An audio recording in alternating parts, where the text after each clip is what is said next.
The first thing that you need to do is to make sure you get yourself to as safe place as you can. Find yourself a competent attorney who practices in personal injury and will understand some of the things that you're going through. And as I tell people, for 33 years I've been doing this. I've had my own accident. So I would like to be one of those individuals that they would interview so I could at least try to find out how I can best help them myself.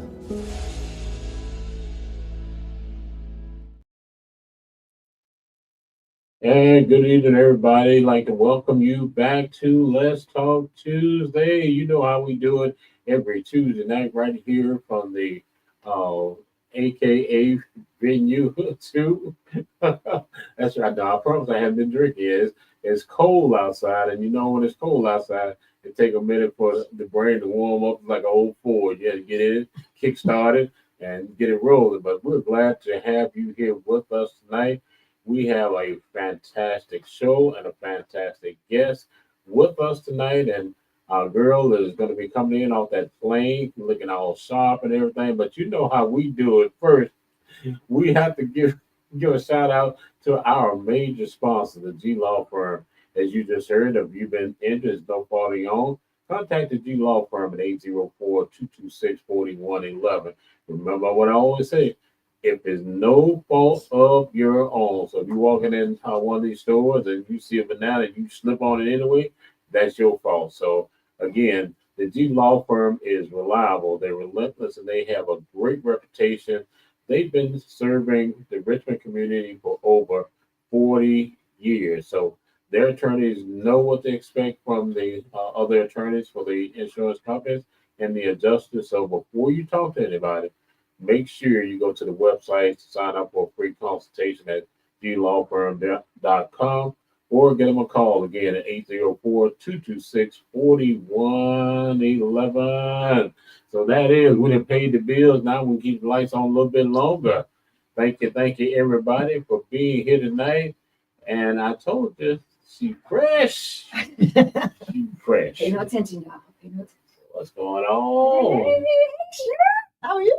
We got the sheriff in the We got the house. sheriff in the building, y'all. Yeah, so don't y'all come with that shenanigans tonight. I'm trying to tell you, I'm trying to save you early. Don't do it. Don't do Don't do it. it, right? Don't do that. Be on your best behavior because I will call you out. And as we always say, if we don't call for you, don't come for us. All right. So, Sheriff, how you doing? I'm well. How about yourself? Thanks for having me. Absolutely. Yeah, she leaned up herself. I'm gonna have to put my sunglasses, all that gold over there. She is absolutely standing. Well, first of all, thank you for being here with us this evening. We know that it's a very busy time for you, a lot of things going on, and so we're gonna be jumping right into some things. But first of all, kudos on the bath and trailer. That is like phenomenal. Is that the first time that that has been done in the city of Richmond like that, especially by your department? Well, this is the first time for us to partner with the churches that we're partnering with. St. Paul's is a good partner for us at the Sheriff's Office, First Baptist and the Baptist General Convention.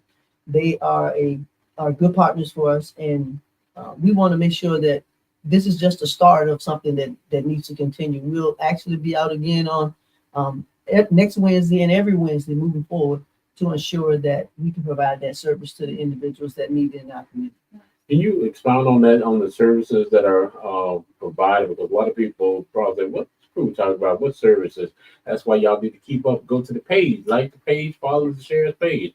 A lot of information out there every week. So last week we were doing haircuts and making sure that we have medical information for them, HIV testing, making sure that whatever services that they may need, if they needed something, trying to connect them to the appropriate resources, haircuts, clothes, sneakers.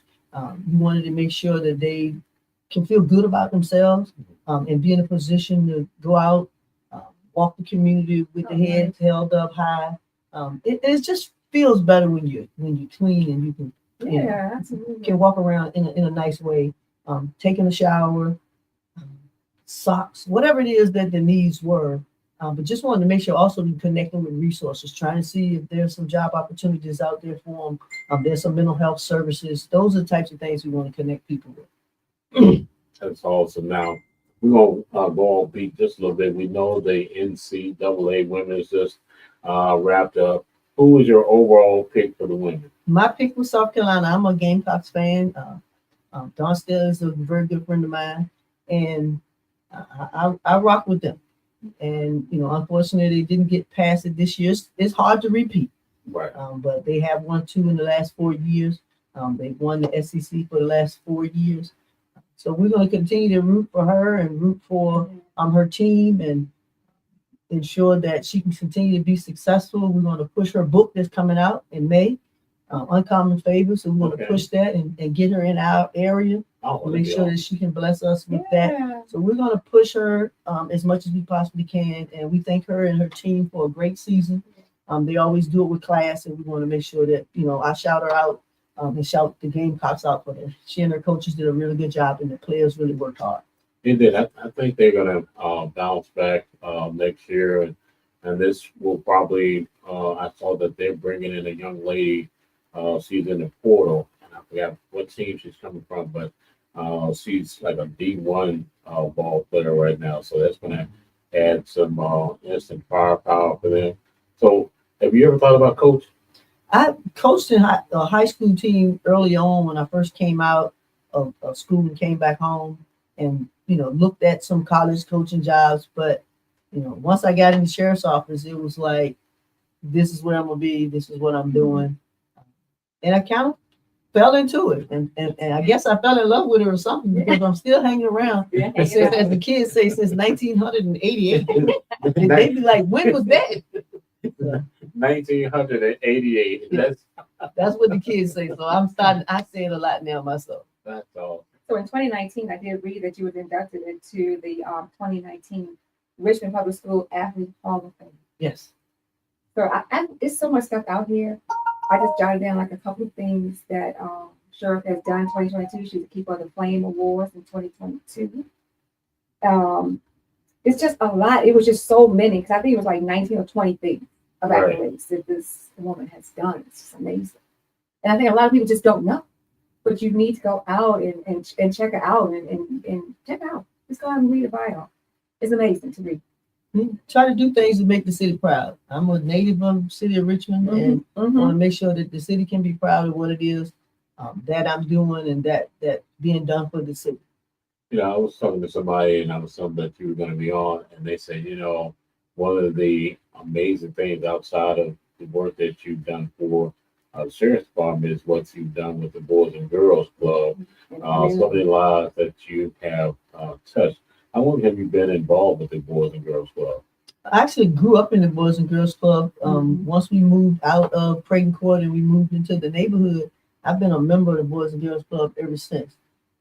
When I came back home and got a couple dollars in my pocket, I said I wanted to make sure that I could give back and do for the young people in our community. I started the AVI Foundation and partnered with the Boys and Girls Club as much as we possibly can to ensure that our young people know that people care, that we're out here and we're available for them, and that not being a role model, but being they can't be what they can't see. Right. And if they can see people as myself doing positive things and achieving some things, then they know that regardless of where you come from or what those circumstances are, that as long as you dream, as long as you breathe, you can do and be anything that you want to do and set your mind to it. Absolutely. And you and I go back, like I said, there's a saying I had it in my head. It says, what happens when we do so much in there, too much in one time? But this is probably about our 7th, 8th, going on maybe 9th sit down conversation that we've had together. And what I've always admired about you is that, one, you make yourself available, you're transparent, and you're down to earth. What are, I guess, the things that you find most enjoyable in talking to the public and being engaged with them? One, I just like to be authentic and being genuine, letting the public know what we do. I'm getting more comfortable letting them know who I am and the different things about me. I've been asked a lot of questions about what doesn't a person know about me and those types of things. So I'm getting a little more comfortable in answering those types of questions. But just to actually be a part of the community, Yeah. I love Richmond, and to be a part of what Richmond can offer to people and what we have going on here. We have our tough times here in the city, and it's been that way for my 60 years. But there's so much that Richmond offers, and there's so much more that we can do. And just wanting to be able to help people and make sure that we're giving back. It's a responsibility that we have to make sure that we give back, and I want to make sure I'm doing my part. That is phenomenal. I think some people don't even know that you actually grew up in Creighton Court. Grew up in Creighton Court. I was born in Creighton Court, moved from the bottom to the top, almost very top of Creighton Court. And then we moved as I was going into middle school. And we moved not too far. But then that's when I found, when I got to high school, I actually found the Boys and Girls Club. So the time from middle school to high school, there was a time that, trying to just figure out who I was and what was going on. And I actually hung out in Mosby Court because I went to school with people at Mosby Middle at the time, which is now Martin Luther King Middle. But just having things to do and places to go and being a part of track and soccer and volleyball and all these different things in middle school, I think that was a turning point for me. Just finding what I was going to be good at.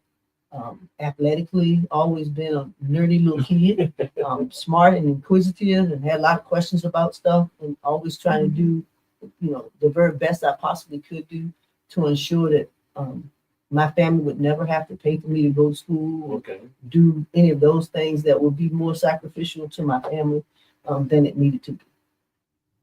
Well, you mentioned, growing up, again, they call them the Big Six now, one of the Big Six. What has been perhaps the greatest change in terms of the community? We know that now it kind of gets, a black eye, but back then, would you say it was a lot more of cohesiveness, community oriented atmosphere? Absolutely. I think back then it was more community and more family. Family members, not your family, were your family. They were responsible for you and held you accountable. There was always things that went on, but as kids, we knew the places that you could tiptoe through and not be involved in stuff. The older kids did what the older kids did. The younger kids kind of looked out just to see what they were doing. And we know that there was good and there was bad. But there were also people that were there to ensure that you didn't cross some of those lines. And you could be disciplined by other people in the neighborhood. Right. You had your block to be on. If you got past a certain point, somebody was yelling, telling you, where to go. Why were you going in that direction? Just simply walking to the store. Somebody knew that you were walking to the store. AKDM, they had one trail and one red light, so they didn't have to worry about With the Cambridge, Yeah. you really had one whole traffic light. Oh, wow. We may have two now. I think it's about 1, 2. Did y'all The have Cambridge? you have street lights? You know, damn street light. I think I was about to ask because see, where Sheriff Irving came Not on, growing when up. the street lights came on, everybody had to be in the house. You So better be hitting that door, in that door. yeah, so when they lit the candle, that's when y'all came in. Well, when you pulled up, Dad was like, he knew. And when you Okay. flickered the porch light, Oh, you better get your butt out the car, Yeah. quick. Because he flickered the second time, he's coming out to the car. my mom did that to me when I was 25. Oh, wow. I'm serious. I was sitting out there in the car. All of a sudden, my mom didn't play. She's like 4'11", and she flicked that light on. I'm sitting down, I'm trying to have a conversation. And all of a sudden, I saw a little short woman outside. I guess I better go in the house now. Into a good conversation. Yeah, gotta hit that Going one. on in the house. Yeah. Yeah. But again, that was the I hate to say good old days, but we're not that old. We're seasoned, but we're not that old. But again, the respect. Even with now being a sheriff, do we see just that consistent lack of respect across the board for authority? And I'm not going to say it's just the lack of respect for authority. It's the point of when I talk to a lot of young people, they feel that they're disrespected. Okay. And the conversation that I just had last week with one of our young people is it disrespect or is it correction? Is someone asking you a question or correcting you from something that you should or should not have been doing? Okay. And he said to me, that's disrespectful. For them to ask me what I'm doing and why I'm doing Well, it. So it's not just for authority. It's for adults, it's for anybody. We were actually having a conversation about parents and what was going on in his life. And, he felt that the conversation he and I were having was more of a conversation than he had with his family. wow. Because we had an open, honest conversation, just asking him how things were going and what was going on with him. And then he started talking about he and his sister felt disrespected by their parents. I was like, disrespected by your parents? Right. Was that correction? Right. Or was that Right. disrespect? And what exactly do you see as respect Right. and disrespect? That's amazing. No, again, we'll turn it back to you. I was at over in Wickham Court on Wednesday night. Of course, everybody knows I served as a chaplain. Right. And I was talking to a couple of young men. At first, it was hard to approach them, but finally, after you build a rapport with them, you'll find that they are a little bit more apt to talk. And one guy said, "Look, Jack, can I holler at you for a minute?" I said, "What's up?" He said, "Look, I know we were giving you a hard time, and my boy was cussing y'all out and everything." He said, "But I got I'm in a catch-22." I'm like, "Okay, what's up?" He said, "I really want to be in law enforcement." He said, "But, around here, I'll catch hell, even for just saying that." Wow. And so, I again immediately, kind of connected with him and said, "Look, I asked him, how old are you?" It's like 21. So I'm like, you're at that point now where you have to make a decision on your future and what's going to be beneficial for you and your family. I say you can stay in this, you see why we out here, you see what's going on, or you can decide that you're going to be a leader and that you're going to go ahead and do your own thing. And he sat there for a minute. He's like, I really appreciate you taking time out to talk with me. And that's what I find. What about you, Sheriff Irving, in terms of these kids really just want somebody to take them on, like I said, Yeah. listen to them and respect them? They really just want the conversation, but I'm finding that it's the approach. That's why I do a lot of talking to little kids first, because you can build that rapport and they will remember you longer than trying to get into a deep sense of whatever with a teenager. Right. But if you can find that point of commonality with a teenager, they'll have that conversation. Like for me, I can talk basketball with them. I can talk football with them. I can talk, what do you do? What do you like to do? It's a thing that all the kids know. I always walk around with gift cards in my pocket. And they'd be like, you the lady with the gift card, right? Or you the lady with the German Shepherds. So it's that type of conversation that we start and then we go into other stuff. And, you can't get a gift card unless we talk about school. Okay. Being a nerd, you got to always talk about school. So how's school? How are your grades?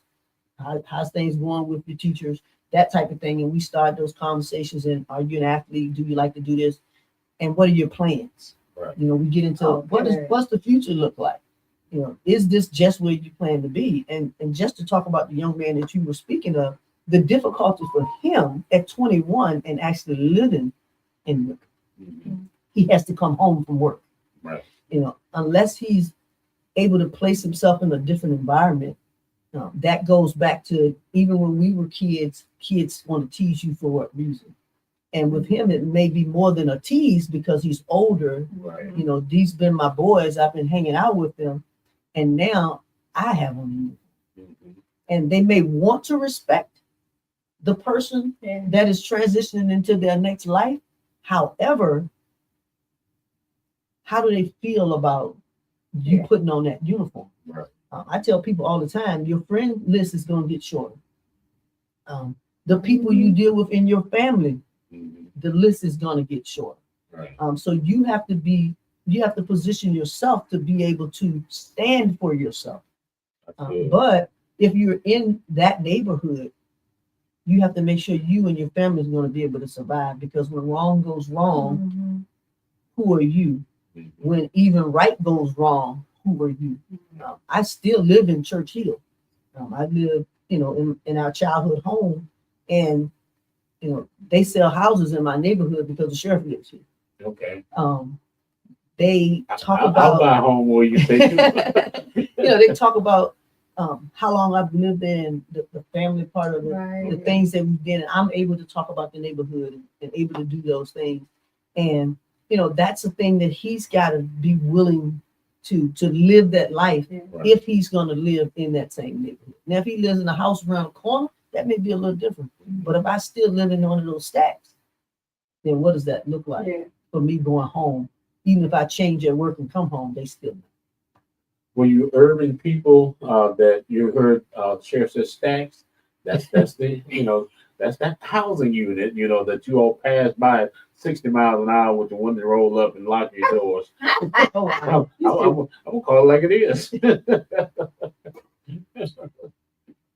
think that's what's going on? You think that's what they're doing? Driving by 60 miles an hour. And clutch the purse at that on You the inside of the car. I worked across the street from the Richmond City Jail for 25 years. Okay. So I managed domestic uniform for 25 years. So I know all the hoods because that's where they came. That's where I employed a lot of people. And when I tell you, when they come in and they're talking to me and they walk around and say, "Hey, shorty," what the hell you call Shorty? See, they gonna look at Let me tell you what we not gonna do today. Come on, sit there. So went into mama mode at that point. So you got to have a conversation with them, but you got to respect them when you're talking to them. When you come at them any kind of way, they're going to feel threatened because all they know up there from what they're telling me is disrespect. And it's just amazing some of the stories that I've heard in 25 years that growing up in a small town of Cambridge with one day in traffic, like, we had a problem. Most we saw was a fist fight. And the next day at school, they friends. Right. They forgot all about it. That's not what happened in here back in 25, so plus years ago. But I every court I have hollered, and I can roll through there right now, and I'm good. When I roll through every one of them right now, because they know. And I go back all the time. I go back looking for certain folks. I go back to the job I was at just to see who's left there. So and there's time they need some resources, and I'll make a phone call because something's going on with something. Because I told them when I left there, I'm not gonna just leave and never come back. So I got to keep my promise. So I just roll back through and see what's going on, but a lot of new faces. So I get it. But you got to talk to those boys up on the field, man. You got to talk to them. You got to keep them positive, constantly positive. So Sheriff is out here doing her thing, but you also working with seniors as well. Absolutely. We have a senior program, Are You Okay? Which we make sure they eat. We go out and talk to them, see them. We color with them. We write with them. Some of my people go a little overboard. Sometimes people say they want to cut grass and wash dishes and clean up the house and pay the electric bills and all those kinds of things. Because you get that love for seniors. Right. That's why I'm always saying, don't mess with my seniors. Okay. As far as wanting to scam. Right. Yeah. They always want to take seniors' money. I got a text message earlier when I was over in Southwood, and the young lady said, "Do y'all ask people to pay y'all through Zelle?" It's like, absolutely not.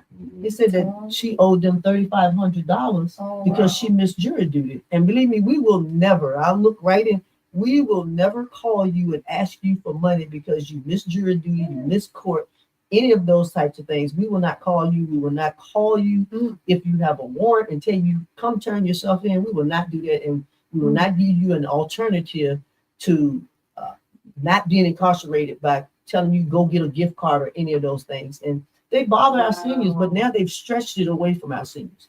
But we do a lot of work with our seniors. And if you have seniors that may need somebody to come in and look out for them once or twice a month or whatever it is, just to make sure they get something to eat. We partner with Feed More for that. And also now we have our own food freezer, refrigerator, that oftentimes if we have food left from our food distribution on a monthly basis, we hold that. And if seniors call us or families call us, we'll provide that food to them.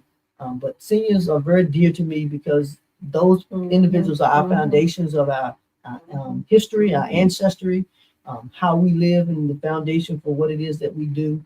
But we take all seniors. Right. It doesn't matter, what neighborhood you're from or whatever. But seniors are people that you just love on, and you don't want people to take advantage of. Absolutely. And recently, you partnered with the chief of police and the Commonwealth's attorney, and you all did a PSA Talk about the PSA, please. Pretty much what I was just speaking of, talking about scams. And they're not just targeting seniors. I've had lawyers and doctors and nurses call me and say, I just hung up with somebody. I thought about it after, but you've given them the money. We had people just to call and say they got really rude and disrespectful. Really, they were calling to complain about the disrespect. Right. And they hung the phone up, and it's a scam. So we want to try to get as many of those scams out there. We do a senior program now that we go and do a whole presentation at senior living places to make sure that the seniors are aware of what those scams are. But like I said, we would never call anybody and ask them for any money for any reason. And the big one right now is the Easy Pass. Right. Yeah. That I'm like, I know my Easy Pass is on auto, and you telling me I need to take care of this. Blah, blah. So of course, I don't bother with it. They even text my work phone to say I got an Easy Pass problem. I'm like, really? I got one last week. So That's crazy. You gonna text the sheriff's work phone. It's one thing that the private line they get the information with. Y'all got, and I got this thing where I tell them, they ask me for some money. I say, I tell you what, I gotta go get some cans. So come on out here and help me get these cans. And then you get whatever proceeds we get from these cans. They be like, they hang up on you in a minute. I've had them curse me and all kinds of stuff. We actually rolled through the scam one day. And we went right on through it. They were taking us to Walmart, telling us what to get and all that. And then it was at the end of the point, it was like, okay, I'm going to meet you at the sheriff's office. And then he got a little belligerent. And then something he said, and I said, well, I am the sheriff. Right. And then he just went blah, blah, blah. Just kind of went off. And I don't care who you are. We're going to make our money. I make tens and thousands of dollars. I make money. Oh, wow. Can't stop us. And you can't find us. I'm like, okay. Wow. And they just that arrogant, Wow. We went through something with my wife's PayPal, and you have to be careful with PayPal and the other one, Venmo, whatever. Venmo went up. Anyway, we were at the bank because we were getting everything changed over, Sheriff. And I said, the guy called. He said, y'all ready to finish the transaction? I said, yeah. I said, I'm at the bank right now. Come on over here. And he got to say something. Well, I said, I tell you what, you wasn't them phone bullies. Let me tell you where I'm on JD right now. I'm at JD and Wamsley. So come on down, they just that bold and arrogant, It's crazy. And some people, you find that they will get intimidated by those callers. Absolutely. Some people have never been in trouble before, Right. and some people have been in trouble before, and they don't want to be in trouble again. Mm-hmm. But innocent people, our seniors, and innocent people that have never been in trouble, and people that are busy, so they want to get it done and get it out of the way. What do I need to do to get rid of this? Right. Just like I'm sure now with tax season coming up, they're going to have plenty of scams out there. They say, I can help you with your tax problems and call me and I can do blah, blah, blah. And you end up with that issue plus the tax issue that you already had. They text me, I don't have a problem with my taxes, and then you going to help me with that problem. So good luck with that. Right. What's up, Miss Tanya Johnson? Hey, fam, how you doing? Welcome. Appreciate everybody that is tuning in. We'll be tuning in later and everything. We're having a wonderful fireside chat with Dr. I.V. Irving. Y'all catch that later on. Yeah. Jack that all the way up. See, that's what happens when you drink too much Kool-Aid before you come home. Now, Dr. Antoinette Irving is here with us this evening. And again, the reason I mentioned Doctor, because she has a very unique position with her doctrine that, from what my information and all the little birdies told me, that you are the only sheriff in the United States that has a doctrine. Congratulations. Thank you. I appreciate that. Long time coming, hard work, but it's all attainable. It's all attainable. Good for you. Thank you. I appreciate it. Yes, fam. Good Look, for you. we keep up with family. Yeah. I try not to bother her because she always busy. So whenever she sees my name, I try to make sure it's about something. Unlike some people that text me about anything. Oh, wow. I don't know what you're talking about. That's all What right. you talking about? You know what I was most proud about when Sheriff became sheriff? Because, Sheriff Crawford, with Sheriff, and then Sheriff Irving, and what is the young lady I'm him right now? Pregnant. Yes. That was just an amazing whole ride. Right. And that was just something to see. It's never happened, right? It has never happened in the history, right? And now we have Sheriff Bowden. She's down in the okay. Tidewater area. Okay. So we're moving on in with, with the numbers. Come on now. Yeah. Amazing. Yeah, I got a historic picture of the three of you all together. I do too. Yeah. I have that picture as well. Yeah. I think a lot of people have that picture. Yeah. We sit next to each other. Yeah. Right here. Yeah. You know, and I've worked a little bit with Sheriff when it comes to some commercials and some things that she has done with her campaign. But let me tell y'all something, I'm sure. Uh-oh. Let me tell y'all something. This mess amazed the crap out of me that day. She goes in and she's getting ready to do her commercial, right? She ain't got script at first. When I tell you, Sheriff is just off the top of her head, we like, okay, we don't even need another damn take. It's amazing. And just to hear her speak when she's speaking, everything, I've never seen this. I ain't never seen no damn notes. Right. She got notes in her hand. And she can actually speak at whatever conference or whatever it is. I've never seen Sheriff with a freaking note in her hand. So it's amazing. I don't think the city really realize and know what you have in the Sheriff. But this is an amazing Sheriff. She does a lot of stuff in the community. A lot of stuff that I think people just don't know. Just don't know. But you need to follow this woman. It's a whole lot going on. And definitely go out and donate to this campaign because we need every dollar. We need that. So good. She's good, eh? we need that. But it's just amazing to see how when she's talking. And I mean, it's just you stop and you're gonna listen. Right. That's the thing. When she speaks, you're gonna stop and you want to hear what it is that she's saying. And that's why I think she's impacted the city like she has. So it's just been amazing just to do a little bit of work with you. It's just been amazing. Thank you. Amazing ride. So we're looking forward to this year and more years to come. We're gonna keep working. We're working to make sure that the individuals we have in our facility are able to come back out and be a productive part of our community, be a part of a positive part of our economic development, and have a seat at the table. We want to make sure that they can come back out and be entrepreneurs. Right. Right now, we're working on CDL, purchase a CDL simulator for our ladies and gentlemen to learn how to drive tractor trailers. That's the new thing. And we're working on what that looks like. Okay. We've had lots of our residents to learn how to do forklift. They've gotten good jobs with that. And they've told us that, that changed their life and they're able to provide for their family and turn that corner and not do some of the things that they were doing before because they have a good sustainable job, Amazons and whatever warehouses that they can work in. And that's our goal, is to make sure that individuals can do better, be better, and be better positioned for the opportunities that are out there.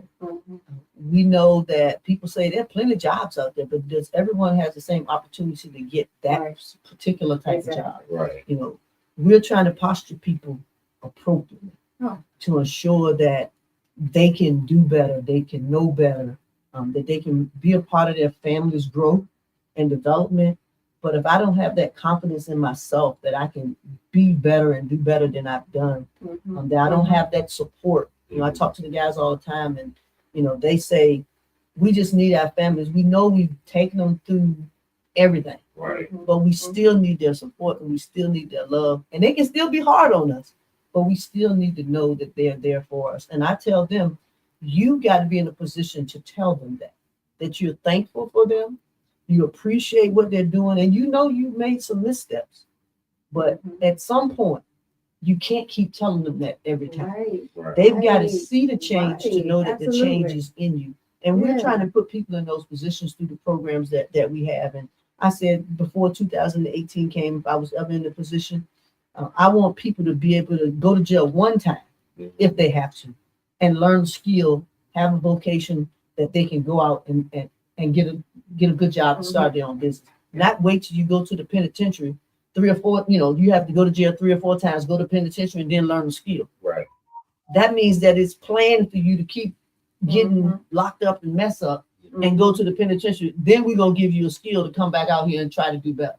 But if we can catch you early, and we want to catch you early, my goal is reentry starts at the moment you have contact with law enforcement. And Okay. the moment you pull up at our back door, you come in, that first 3 to 7 days, we want to make sure that we touch you and we impact you and we find out why you're here, what it is that we need to do to help you, how can we connect you to resources.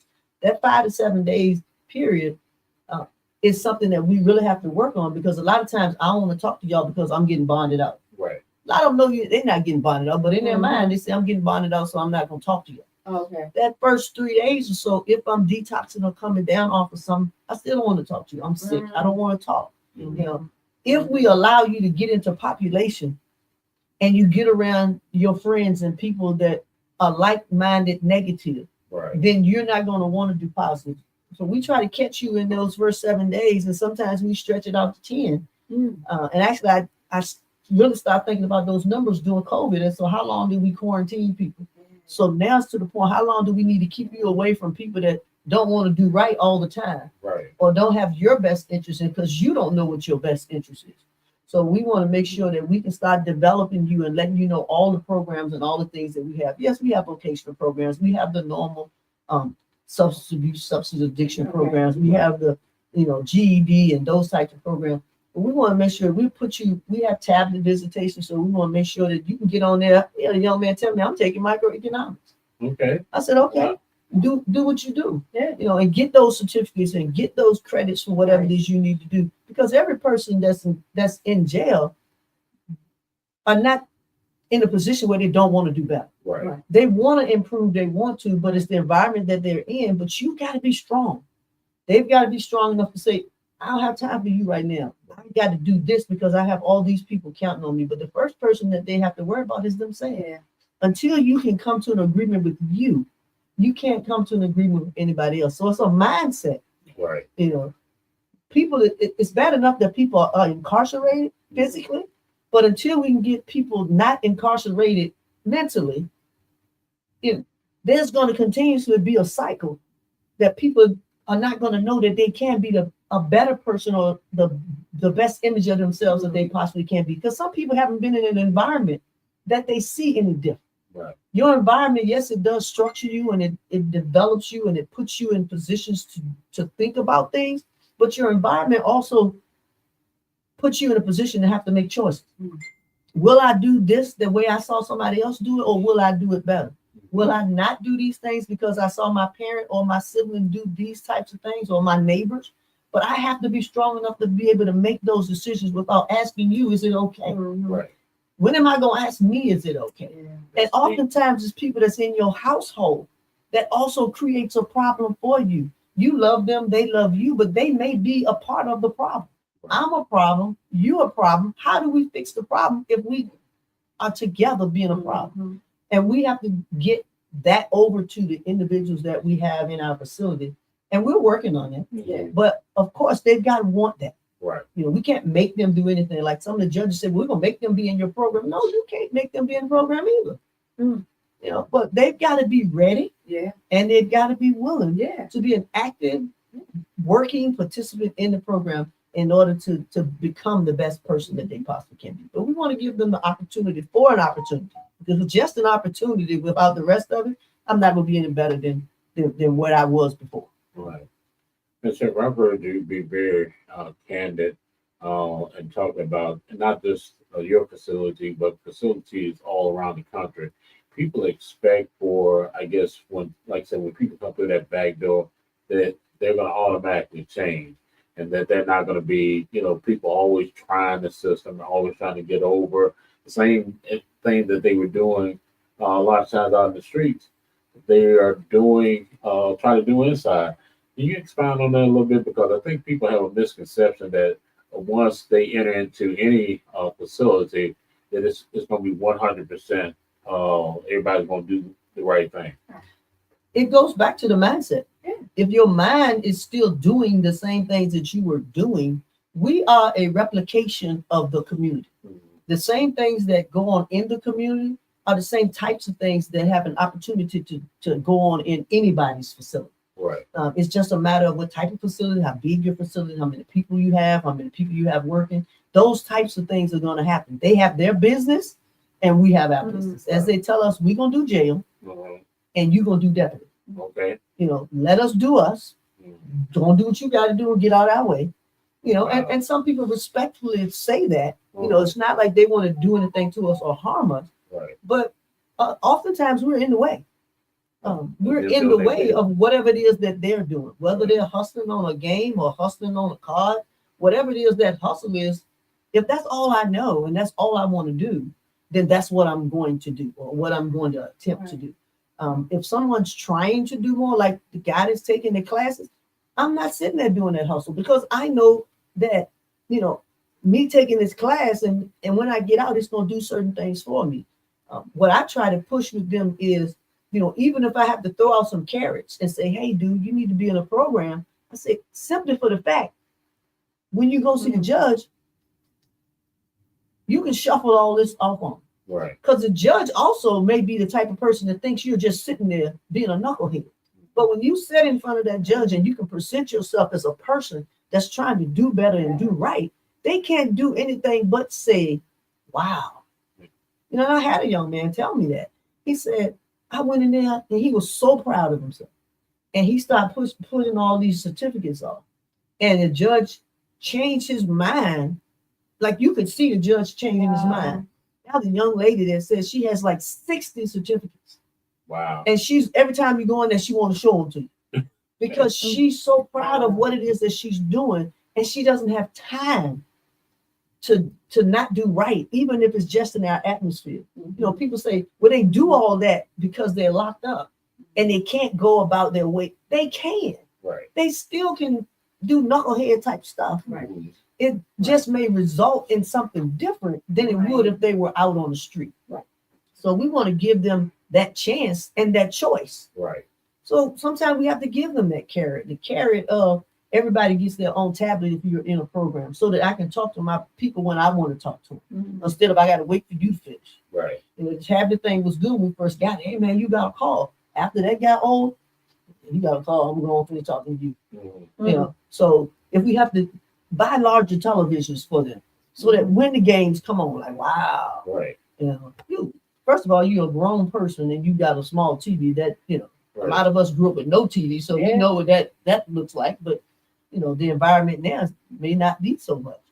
So the little things that we can do to encourage them, because the thing about being in programs, you can talk to your family and say, I'm trying. Right. And a lot of times, even if your family has given up on you, when they hear that you're trying, they start to turn the corner. Yeah. And what we want to do moving forward is the programming that we have for them. We also want to start doing those things for family members. You know, one of the bigger things that we're going to do with AFIO is to work with how they can interact with their young people while doing school after school is over. Okay. Helping them do homework. Because now they draw pictures back and forth for each other. Right. But can you sit there and actually talk about what's your homework? And let me help you. And it makes you start building a rapport or rebuilding a rapport with that young person, whether they're in elementary school or middle school. High school is a little tough, but high schoolers need that as well. They're not going to tell you they need that, Right. but they do. And we want to work on how do we reunify the family. But the family also has to do their work because, again, family members may be a part of the problem. And family members are so busy and the world changes while the other person's incarcerated. Right. That what's the family got to work on so that they don't give up? That's deep. Yeah. Real deep. Y'all ain't gonna find a deeper sheriff anyway. You know. Indeed. Wow. I told you, Sheriff talk, you gotta listen because it's just, you know, make it make sense and it just makes sense, you know? And again, but my young crew out there, she's spitting knowledge to y'all. So pay attention. You know, one of the things that that resonates with me is the genuine concern and the latest foundation here, because you got to have somebody that's concerned about it. You can go in there in the Justice Center, do your business and wait for them to, you know, keep everything safe, wait for them to buy their time, but that's not you as a sheriff. Where does that passion again and drive come from to impact lives? And I'm gonna share a little testimony here because I think that is so dope, your drive and your passion. Well, I think a lot of it. I just had this conversation recently about how did my growing up impact me as being the sheriff. Mhm. And I really do think that being that little kid sitting on the porch, trying to figure out what my life was all about, with me being in a situation of domestic violence and substance abuse, and you know, little old men that want to have a conversation with you that you don't know anything about because you are sitting on the porch trying to play, and they have or make these comments to you, you know. I think those are some of the things that put me in that drive, not wanting to fall into those same kind of holes, and making sure that if I can help to make somebody else's life better, because I was too young, and you know, I tried little things to stop my dad from drinking or whatever, not realizing until I was an adult, more so than, you know, now I talk about it, is that he had PTSD, and back then nobody talked about PTSD. PTSD came along when some important people, I guess, got PTSD, or people that Right. didn't come from my neighborhood. You know, it began to be that. So, yeah, I think that really impacts how I think, and I want people to actually have a chance to do better. You know, to hear that my dad's being green. Well, what's a green one? When I got older, I knew what that was. You know, because of what he was going through. So I want to make sure that if I can help the next person, the next little child that's going through this, and how can we help that life to be better? And how can we put that child in the proper position to understand what it is that's going on with their family? And I think that child, that little kid sitting on the porch, always watching and looking, and that's what they pay me to do now, is just watch stuff. Back then, I just watched stuff, and I watched people.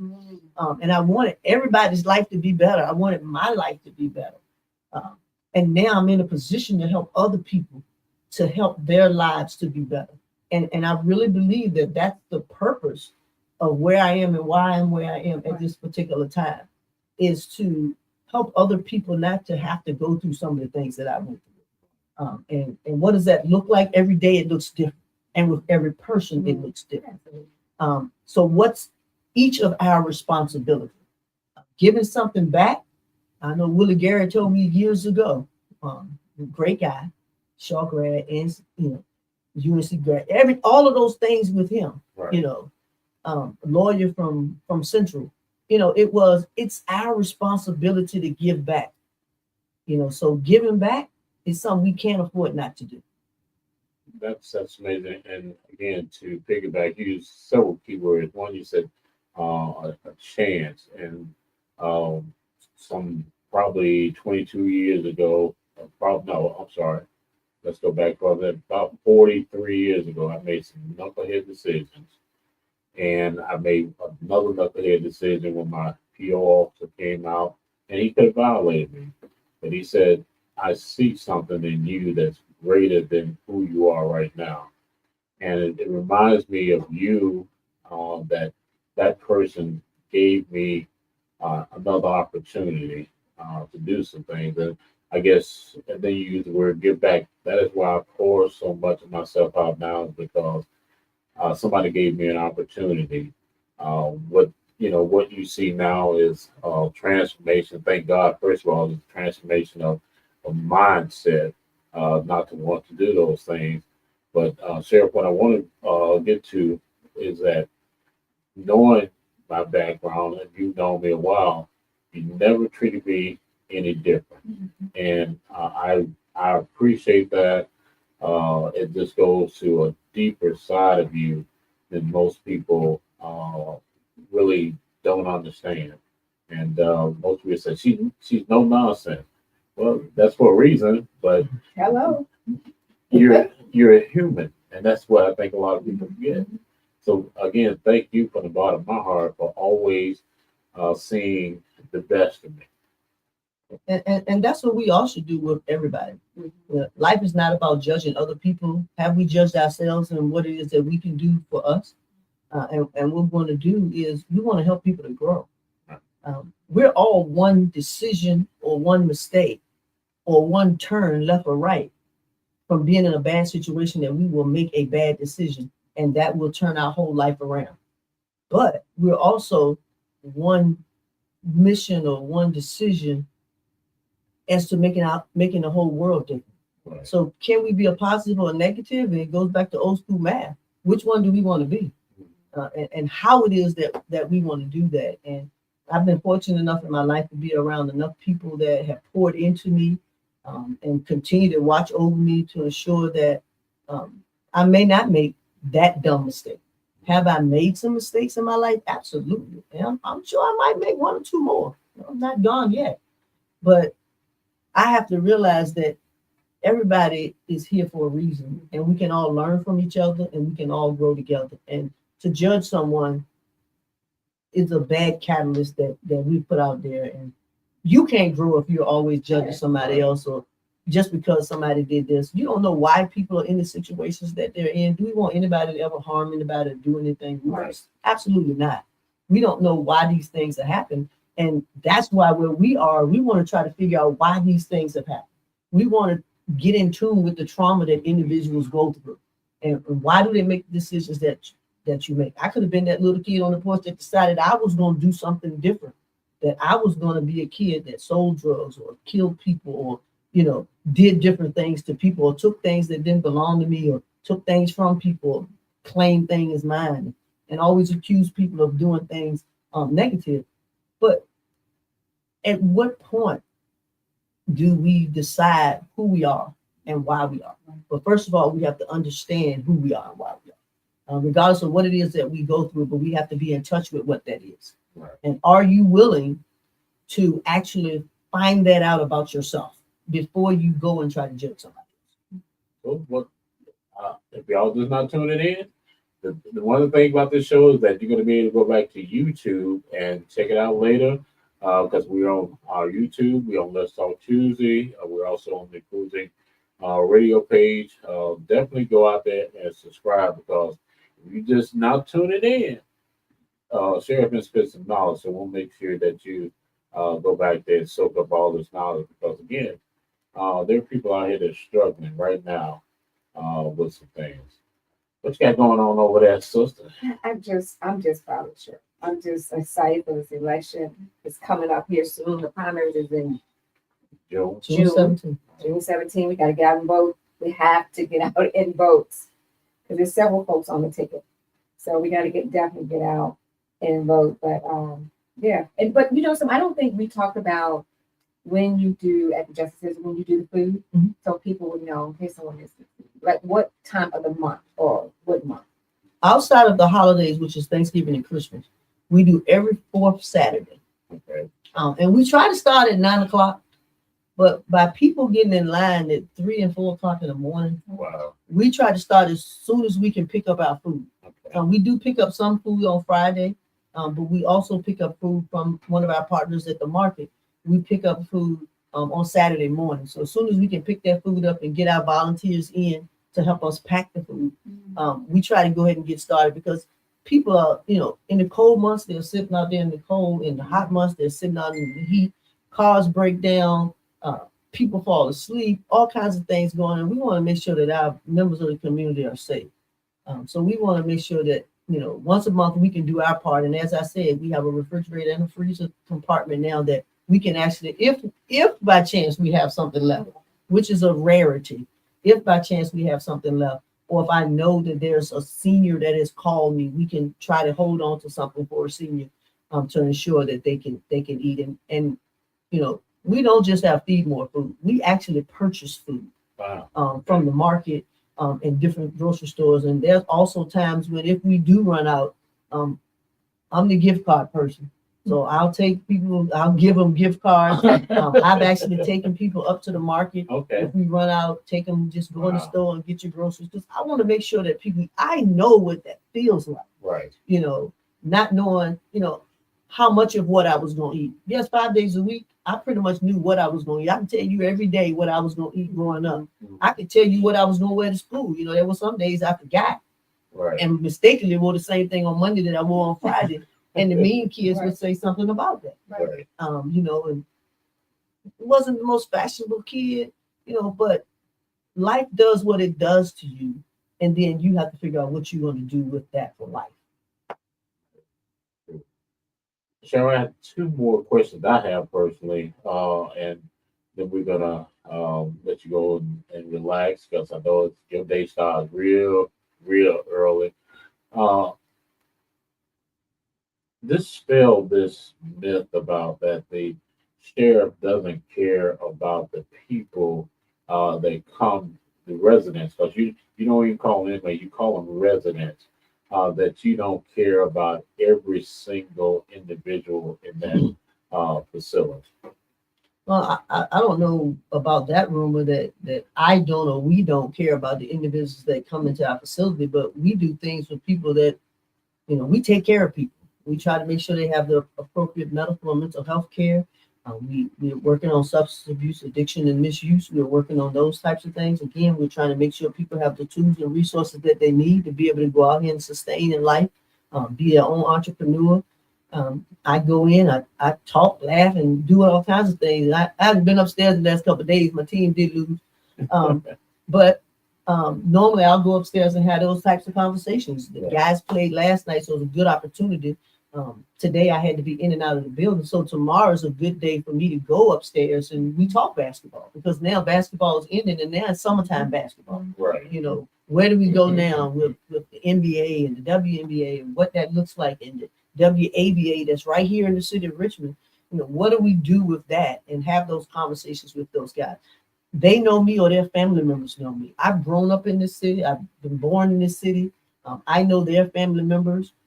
I've refereed in the city. I've refereed some of their games as they were growing up. So I try to make sure that they know who I am and we can have those conversations. Unfortunately, oftentimes some people have conversations with their family members that may not tell all of the story. Right. That's as in anything because a lot of times they want something from the people that they contact.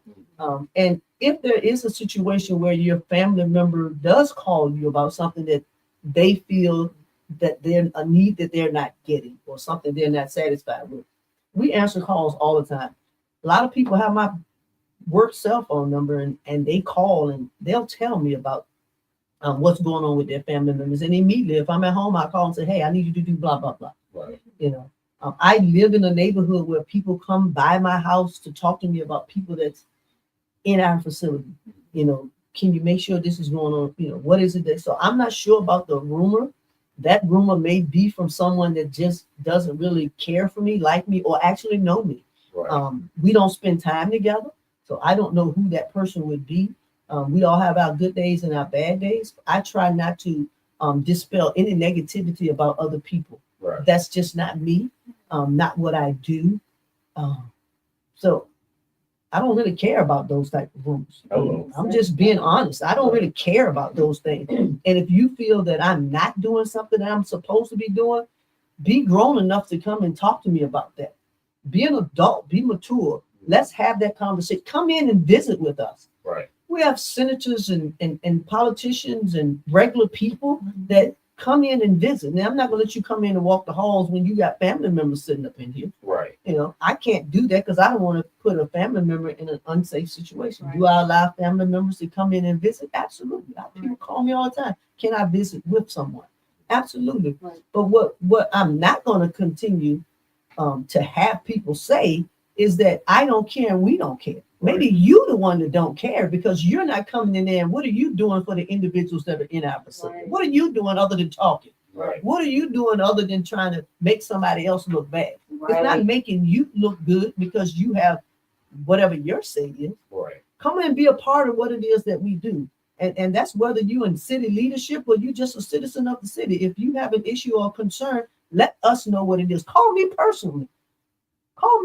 Let me know what that is so we can fix it if it's really an issue. And if it's not, then we can help you to understand why it is that we do what we do. Come do our job. Hello.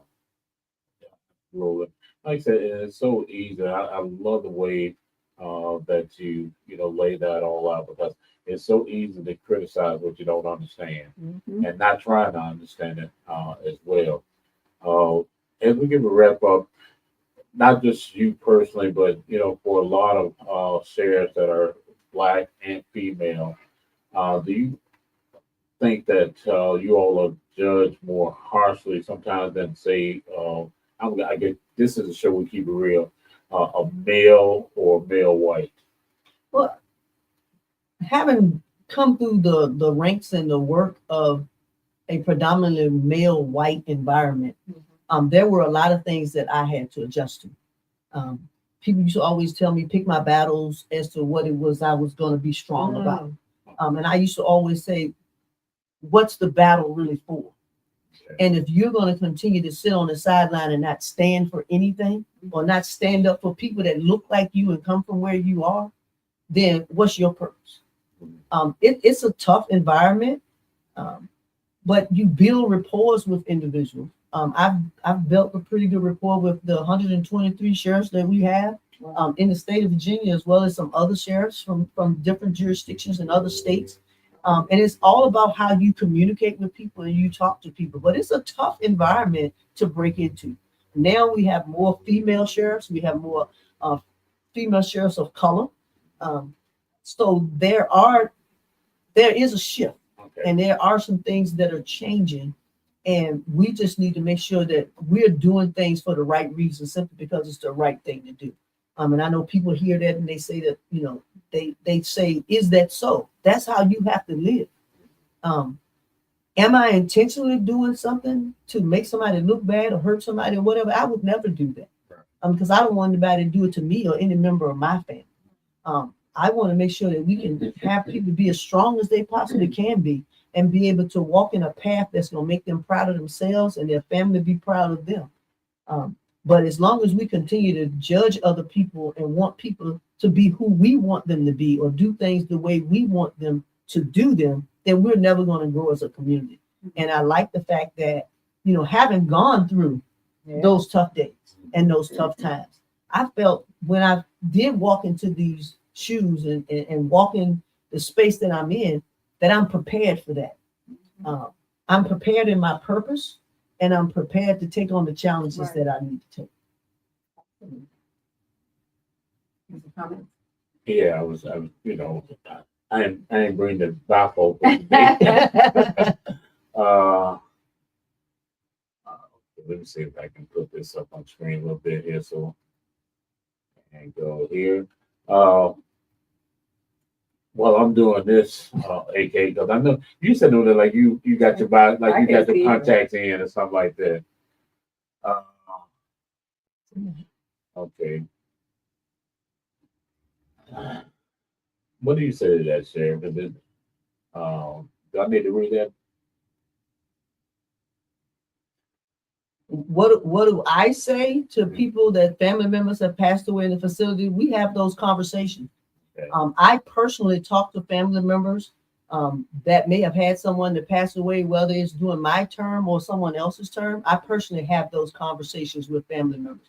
And if you are the family member, we have to determine that that's who you are. Okay.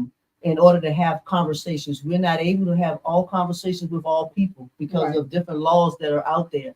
But I have family members that call me all the time about stuff. And I have family members that have communicate with me even after their family member have passed and ask me how to do things or where we are with certain situations. But we're open to having those conversations, but we're not open to having debates and arguments. Right. Absolutely. So I welcome those calls. And if you're one of those individuals, please feel free to give my office a call. And if you are the person that I am supposed to be speaking with, I will have a conversation with you. So I welcome that conversation tomorrow. Because I'm pretty sure people are calling and they ain't even damn family. Either they're not family or they're part of a family or not the family member that is supposed to be called.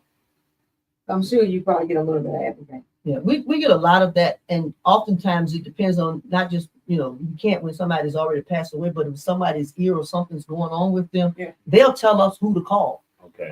And they'll tell us who not to call. Okay. And who we think we're supposed to call, they be like, don't call that person. Right. I need you to call this person. So we have to go by what it is that they have in place. And unfortunately, there have been some incidents, and we have to continue to work on that. And also the family, we work with the family, but we want to make sure that all of us are doing our part during the time of a person's incarceration. Oftentimes, individuals feel that there's nobody there for them, and we're there oftentimes more than anyone else. And they feel left out and alone, or they just feel that the situation is not getting any better, and how do they make the situation better. So we try to support them through that. But again, we're doing a job and they're doing what they have to do. We try to make sure that they're in touch with their attorneys as much as possible and their family members. We don't stop them from talking to their family members. But we always want to make sure that we're doing the right thing for the right reasons. Absolutely. June 17th is coming up here, and as they said, just around the corner. Sheriff, as we get ready to close out tonight, any closing words that you have, any encouragement, and say any shout outs?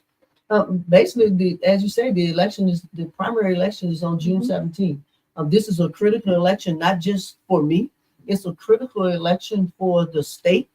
So we want to make sure that, people don't really vote during the midterm elections, but this is where our decisions are made. Right now, we have a Democratic House and a Republican governor, and we have all women that's running for governor coming up, and we have a lot of people that are running for lieutenant governor. Our Senate seats and delegate seats are up.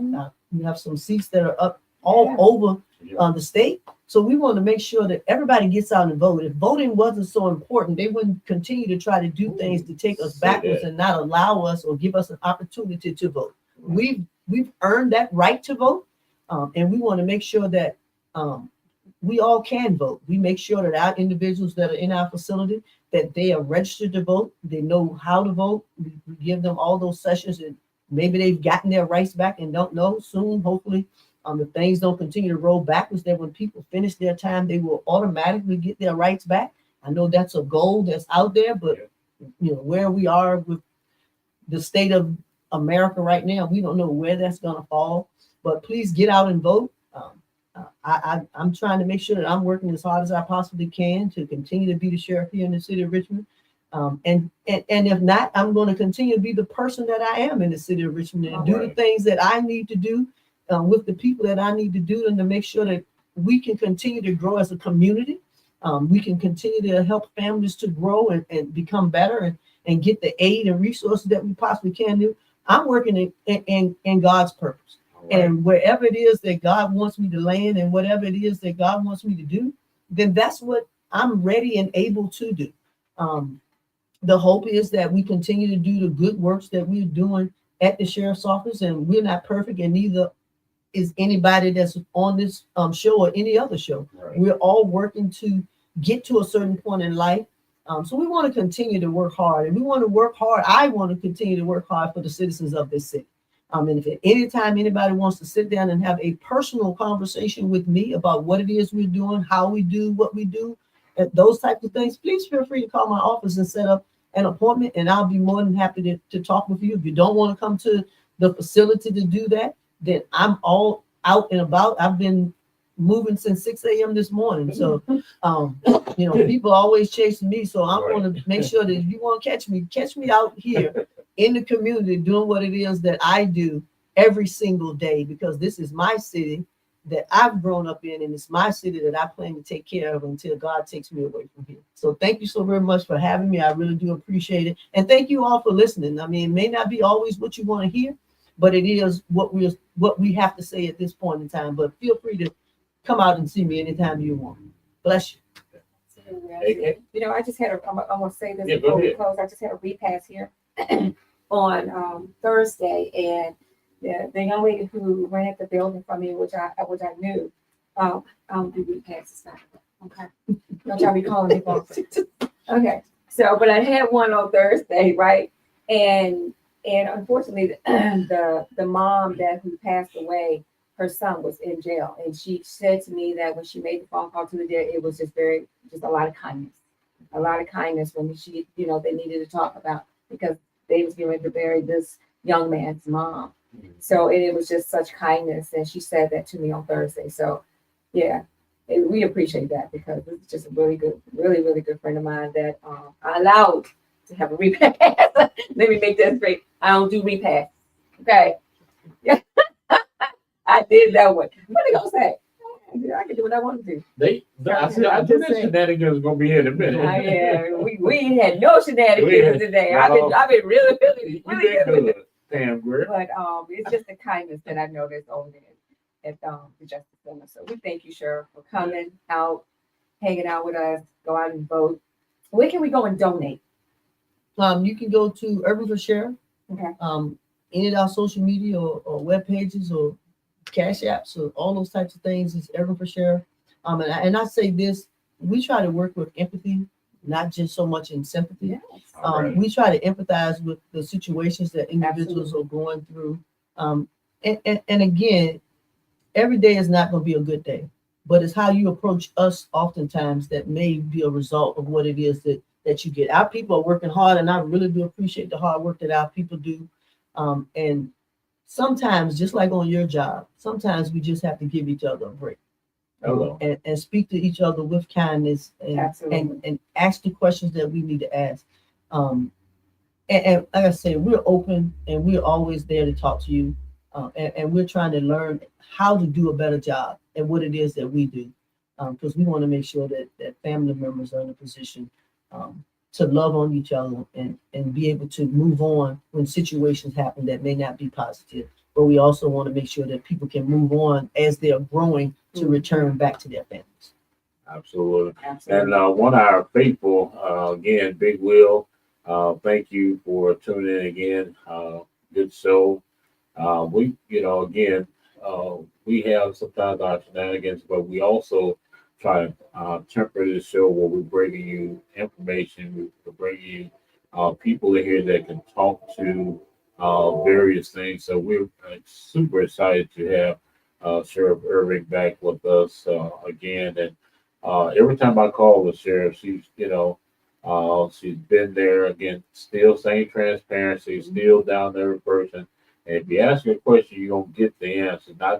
It may not, like I said, may not be what you want to hear, but you can take it to the bank because it's gonna be right. So, Sheriff, thank you so much for being here again tonight. I know it's been a long day, so as I always say, as we get ready to close out, I'm a prime example of if you allow God to transform you. I look at the story about the clay. The clay at first had some imperfections in it, and God took it and He reshaped it and remolded.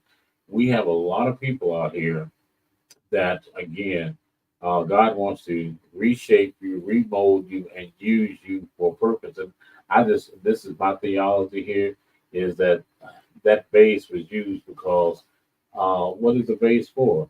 It's something that is useful, something that can hold contents, and then the contents that's in that vase, so that that vase can be poured out to somebody else. So I thank God for reshaping me, making me useful tool that once He poured it to me, the Spirit poured it to me, now I get a chance to pour back into others. And I want to encourage anybody out there, if you think that your life is over because you made a mistake here and there, it's not necessarily over. It's not over till God says it's over. So keep the faith, keep pushing forward, and don't make the same mistakes twice. We all are prone to mistakes, but accountability, own up to it, take your consequences. Like I said, sometimes you have to take an L, but there's always the game that you win for tomorrow. So thank you for tuning in. Appreciate y'all. And as I always say, whatever comes from the heart reaches the heart. Let somebody know how much you care about them before it's everlasting too late. Absolutely. And we'll see y'all next week on Let's Talk Tuesday. Let's talk Tuesday. Let's talk about it. Talk about it. The first thing that you need to do is to make sure you get yourself to as safe place as you can. Find yourself a competent attorney who practices in personal injury and will understand some of the things that you're going through. And as I tell people, for 33 years I've been doing this. I've had my own accident. So I would like to be one of those individuals that they would interview so I can at least try to find out how I can best help them myself.